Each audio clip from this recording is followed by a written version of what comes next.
tao niya. Tigas talaga yung ulo din na masaway eh.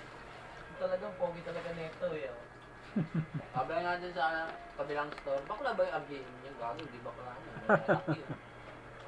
Mukha lang bakla eh, no? Payat. Ba si Lahes? Daldal eh. Yung mga ganun talaga, parang katulad yun ako yun. Pero parang siga-siga yun. Ah? Nakita mo, parang lagi nag-aama ng away.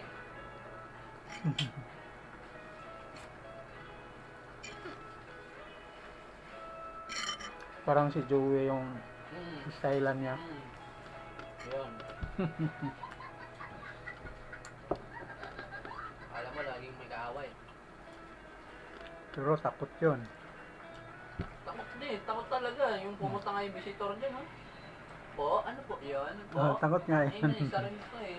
Tapang lang dito sa amin, sa mga crew eh. Ano yun?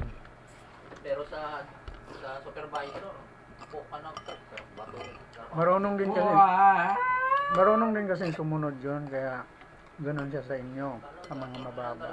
Mabait pa rin siya eh. Mm. Kaya sabi niya sa may ano niya, sa may profile ano niya,